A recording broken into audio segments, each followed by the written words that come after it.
ಎಲ್ರಿಗೂ ನಮಸ್ಕಾರ.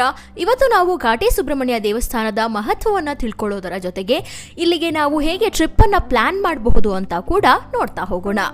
ಘಾಟಿ ಸುಬ್ರಹ್ಮಣ್ಯ ದೇವಸ್ಥಾನಕ್ಕೆ ಬೆಂಗಳೂರಿಂದ 53 ಕಿಲೋಮೀಟರ್ಸ್ ಆಗುತ್ತೆ. ಹಾಗೆ ಮೈಸೂರಿಂದ 195 ಕಿಲೋಮೀಟರ್ಸ್ ಆಗುತ್ತೆ. ಇಲ್ಲಿಗೆ ನೀವು ಓನ್ ಟ್ರಾನ್ಸ್ಪೋರ್ಟೇಷನ್ ಮೂಲಕ ಹೋಗ್ತಾ ಇದ್ದೀರಾ ಅಂದ್ರೆ 4 ವೀಲರ್ಸ್ ಮತ್ತು 2 ವೀಲರ್ಸ್ಗೆ ಆರಾಮಾಗಿ ಪಾರ್ಕಿಂಗ್ ಇರುತ್ತೆ. ಹಾಗೆ ನೀವು ಬಸ್ಗಳ ಮೂಲಕ ರೀಚ್ ಆಗಬೇಕು ಅಂತ ಅನ್ಕೊಂಡಿದ್ರೆ ಬಸ್ಗಳ ನಂಬರ್ ಅನ್ನ ನಾನಿಲ್ಲಿ ಡಿಸ್ಪ್ಲೇ ಮಾಡ್ತಾ ಇದ್ದೀನಿ. ನೀವು ಅದರ ಪ್ರಕಾರ ಬಸ್ಗಳನ್ನ ಹಿಡಿದು ಈ ದೇವಾಲಯಕ್ಕೆ ಭೇಟಿ ನೀಡಬಹುದು.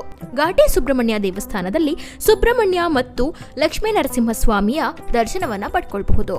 ಹಾಗೆ ಈ ದೇವಾಲಯದಲ್ಲಿರುವ ಸುಬ್ರಹ್ಮಣ್ಯ ಸ್ವಾಮಿಯ ವಿಗ್ರಹ ಸ್ವಯಂಭೂ ಅಂತ ನಂಬಲಾಗುತ್ತೆ. ಈ ದೇವಸ್ಥಾನ ಅಂತೂ ಸುಮಾರು 600 ವರ್ಷಗಳಷ್ಟು ಹಳೆಯದಾದ್ದು. ಈ ದೇವಾಲಯದ ವಿಶೇಷತೆಯನ್ನ ನಾವು ನೋಡೋದಾದ್ರೆ ಇಲ್ಲಿನ ಮುಖ್ಯ ದೇವರಾದ ಕಾರ್ತಿಕೇಯನ ಜೊತೆ ನರಸಿಂಹಸ್ವಾಮಿಯನ್ನು ಕೂಡ ಒಟ್ಟಿಗೆ ಕಾಣಬಹುದು. ಅಂದ್ರೆ ಒಂದೇ ವಿಗ್ರಹದಲ್ಲಿ ಇವೆರಡೂ ದೇವರನ್ನ ಒಟ್ಟಿಗೆ ಕಾಣಬಹುದು. ವಿಗ್ರಹದ ಮುಂಭಾಗದಲ್ಲಿ ಸರ್ಪರೂಪಿಯಾದ ಕಾರ್ತಿಕೇಯನ ದರ್ಶನವನ್ನ ನಾವು ಪಡೆಯೋದಾದ್ರೆ ಹಿಂಭಾಗದಲ್ಲಿ ಶ್ರೀ ಲಕ್ಷ್ಮೀ ನರಸಿಂಹಸ್ವಾಮಿಯ ದರ್ಶನವನ್ನ ನಾವು ಪಡ್ಕೊಳ್ಬಹುದು. ಇದಕ್ಕಾಗಿನೇ ಗರ್ಭಗುಡಿಯಲ್ಲಿ ವಿಗ್ರಹದ ಹಿಂದೆ ಒಂದು ಕನ್ನಡಿಯನ್ನ ಇರಿಸಿದ್ದಾರೆ. ಈ ಕನ್ನಡಿಯಲ್ಲಿ ನಾವು ಲಕ್ಷ್ಮೀ ನರಸಿಂಹಸ್ವಾಮಿಯ ದರ್ಶನವನ್ನ ಪಡ್ಕೊಳ್ಬಹುದು. ನಮ್ಮೆಲ್ಲರಿಗೂ ಗೊತ್ತಿರೋ ಹಾಗೆ ಸುಬ್ರಹ್ಮಣ್ಯ ಸ್ವಾಮಿಯನ್ನ ನಾಗಗಳ ಅಧಿದೇವತೆಯಾಗಿ ನಾವು ಕಾಣ್ತೀವಿ. ಈ ನಾಗದೇವತೆಗಳು ರಾಹು ಹಾಗೂ ಕೇತುವಾಗಿ ನಮ್ಮ ಜೀವನದಲ್ಲಿ ಹಿಂದಿನ ಜನ್ಮದ ದೋಷಗಳನ್ನೆಲ್ಲ ಉಂಟು ಮಾಡ್ತವೆ. ಈ ದೋಷಗಳನ್ನೆಲ್ಲ ಪರಿಹಾರ ಮಾಡ್ಕೊಳ್ಳಿಕ್ಕಾಗಿ ಈ ದೇವಾಲಯ ತುಂಬಾನೇ ಸೂಕ್ತ. ಯಾಕಂದ್ರೆ ಈ ದೇವಾಲಯ ರಾಹು ಕೇತು ಆರಾಧನೆಗೆ ದಕ್ಷಿಣ ಭಾರತದಲ್ಲೇ ಪ್ರಮುಖ ಕೇಂದ್ರವಾಗಿ ಗುರುತಿಸಲಾಗಿದೆ. ಹಾಗೆ ಇಲ್ಲಿ ಸುಬ್ರಹ್ಮಣ್ಯ ಸ್ವಾಮಿ ನೆಲೆ ನಿಂತ ಬಗ್ಗೆ ಒಂದು ಪುರಾಣ ಕಥೆ ಇದೆ. ಅದೇನು ಅಂದ್ರೆ ಈ ಕ್ಷೇತ್ರದಲ್ಲಿ ಮುಖ್ಯವಾಗಿ ಸುಬ್ರಹ್ಮಣ್ಯ ಸ್ವಾಮಿ ಸರ್ಪರೂಪದಲ್ಲಿ ಕಾಣಿಸಿಕೊಳ್ಳೋದು. ಎಲ್ಲರಿಗೂ ಗೊತ್ತಿರೋ ಹಾಗೆ ಗರುಡ ಮತ್ತು ಸರ್ಪದ ನಡುವೆ ದ್ವೇಷ ಇರುತ್ತೆ. ಈ ದ್ವೇಷಕ್ಕಾಗಿನೇ ಗರುಡ ಸರ್ಪವಂಶವನ್ನೆಲ್ಲ ನಾಶ ಮಾಡ್ತಾ ಬರ್ತಾ ಇರ್ತಾನೆ. ಆಗ ಸರ್ಪರೂಪಿಯಾದ ಸುಬ್ರಹ್ಮಣ್ಯ ಸ್ವಾಮಿ ಈ ಪುಣ್ಯ ಕ್ಷೇತ್ರದಲ್ಲಿ ವಿಷ್ಣುವನ್ನ ಕುರಿತು ತಪಸ್ಸನ್ನ ಮಾಡ್ತಾನೆ. ಆಗ ವಿಷ್ಣು ಪ್ರತ್ಯಕ್ಷನಾಗಿ ನಾನು ಗರುಡನಿಂದ ಸರ್ಪವಂಶವನ್ನ ಉಳಿಸ್ತೀನಿ ಅಂತ ಹೇಳ್ತಾನೆ. ಅದಕ್ಕಾಗಿನೇ ಲಕ್ಷ್ಮೀ ನರಸಿಂಹಾವತಾರದಲ್ಲಿ ಸುಬ್ರಹ್ಮಣ್ಯ ಸ್ವಾಮಿಯ ಬೆಂಗಾವಲಾಗಿ ಮಲಗಿದಾನೆ ಅಂತ ನಂಬಲಾಗತ್ತೆ. ಒಂದಿವಸ ಏನಾಗುತ್ತೆ, ಬಳ್ಳಾರಿ ಹತ್ರ ಇರುವಂತಹ ಒಂದು ಊರಾದ ಸಂಡೂರಿನ ರಾಜರಾದ ಗೋರ್ಪಡೆಯವರ ಕನಸಲ್ಲಿ ಸುಬ್ರಹ್ಮಣ್ಯ ಸ್ವಾಮಿ ಕಾಣಿಸ್ಕೊಂಡು ಘಾಟಿಯಲ್ಲಿ ನಾನು ನೆಲೆಸಿದ್ದೀನಿ, ಇಲ್ಲಿ ಒಂದು ದೇವಾಲಯವನ್ನ ಕಟ್ಟಿಸ್ಬಿಟ್ಟು ಅದನ್ನ ಜೀರ್ಣೋದ್ಧಾರಗೊಳಿಸು ಅಂತ ಹೇಳ್ತಾನೆ. ಆಗ ರಾಜರು ಈ ಸ್ಥಳಕ್ಕೆ ಬಂದು ನೋಡಿದಾಗ ಹುತ್ತದಲ್ಲಿ ಸುಬ್ರಹ್ಮಣ್ಯನ ವಿಗ್ರಹ ಕಾಣಿಸುತ್ತೆ. ಆಗ ಇಲ್ಲಿ ಈ ದೇವಾಲಯವನ್ನ ನಿರ್ಮಾಣ ಮಾಡಿದ್ರು ಅಂತ ಹೇಳಲಾಗತ್ತೆ. ಹಾಗೆ ಇಲ್ಲಿ ಭಕ್ತಾದಿಗಳಲ್ಲೇನಾದ್ರೂ ರಾಹುಕೇತು ದೋಷ, ಕುಜ ದೋಷ ಮತ್ತು ಅವರ ಜಾತಕದಲ್ಲೇನಾದ್ರೂ ದೋಷಗಳಿದ್ರೆ ಇಲ್ಲಿ ಬಂದು ಅಭಿಷೇಕ ಮತ್ತು ಪೂಜೆಗಳನ್ನ ಮಾಡಿಸೋದ್ರಿಂದ ಅದೆಲ್ಲ ನಿವಾರಣೆ ಆಗುತ್ತೆ ಅಂತ ಸಹ ನಂಬಲಾಗುತ್ತೆ. ಹಾಗೆ ಇಲ್ಲಿ ಮಕ್ಕಳಿಲ್ಲದವರು ಸಹ ಬಂದು ಹರಕೆಯನ್ನ ಕಟ್ಕೊಳ್ಳೋದ್ರಿಂದ ಅವರಿಗೆ ಶೀಘ್ರವಾಗಿ ಸಂತಾನ ಆಗತ್ತೆ ಅಂತ ನಂಬಲಾಗುತ್ತೆ. ಹಾಗೆ ಈ ದೇವಾಲಯಕ್ಕೆ ಘಾಟಿ ಸುಬ್ರಹ್ಮಣ್ಯ ಅಂತಾನೆ ಯಾಕೆ ಕರೀತಾರೆ ಅಂದ್ರೆ ಘಾಟಿ ಎಂಬ ಪದ ಸಂಸ್ಕೃತ ಭಾಷೆಯಿಂದ ಬಂದಿರೋದು. ಘಾಟಿ ಅಂದ್ರೆ ಮಡಿಕೆ ಅಂತ.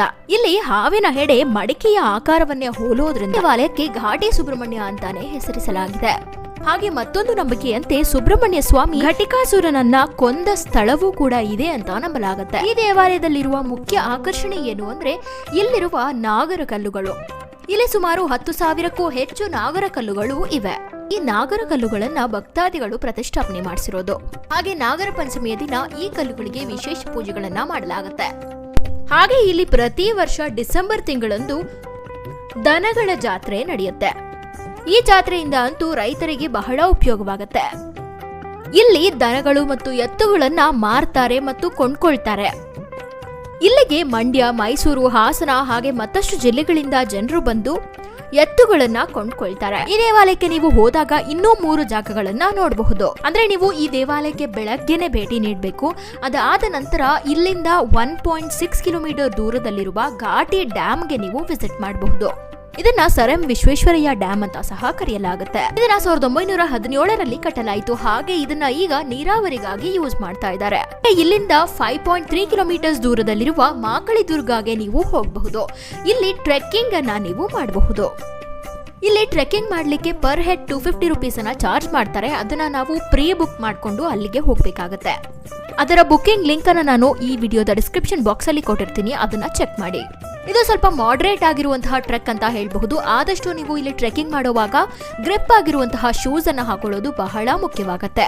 ಯಾಕಂದ್ರೆ ಇಲ್ಲಿ ನಾವು ಟ್ರೆಕ್ ಮಾಡ್ತಾ ಮಾಡ್ತಾ ತುಂಬಾ ಸ್ಟೀಪ್ ಆಗ್ತಾ ಹೋಗುತ್ತೆ. ಇದು ಸುಮಾರು 4 ಕಿಲೋಮೀಟರ್ಗಳಷ್ಟು ಟ್ರೆಕ್ಕಿಂಗ್ ಆಗಿರುತ್ತೆ. ಈ ಬೆಟ್ಟದ ತುದಿ ಹತ್ರ ನಾವು ಹೋಗ್ತಾ ಇದ್ದ ಹಾಗೆ ನಮ್ಗೆ ಒಂದು ಫೋರ್ಟ್ ಕಾಣಿಸುತ್ತೆ.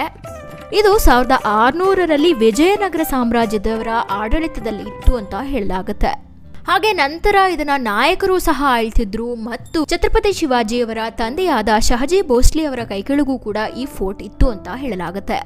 ಹಾಗೆ ಈ ಬೆಟ್ಟದ ತುದಿಯಲ್ಲಿ ಶಿವನ ದೇವಾಲಯವನ್ನು ಕೂಡ ನಾವು ಕಾಣಬಹುದು ಮತ್ತು ಇಲ್ಲಿ ಮಾರ್ಕಂಡೇಯ ಋಷಿಗಳು ತಪಸ್ಸನ್ನು ಆಚರಿಸಿದ್ರು ಅಂತ ಸಹ ನಂಬಲಾಗುತ್ತೆ.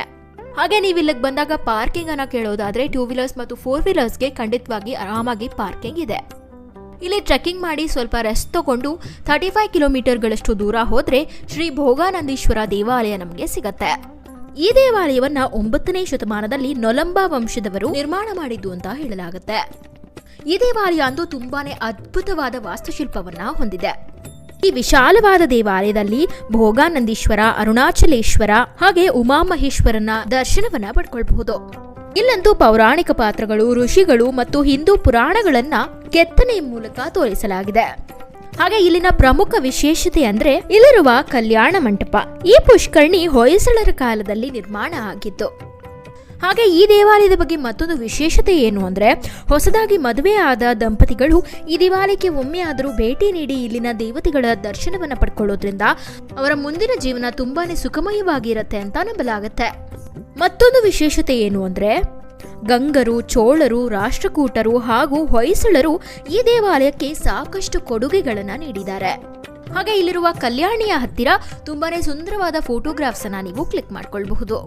ಹಾಗೆ ಇಲ್ಲಿ ಸಾಕಾದಷ್ಟು ಸಿನಿಮಾ ಶೂಟಿಂಗ್ಗಳು ಕೂಡ ಆಗಿವೆ.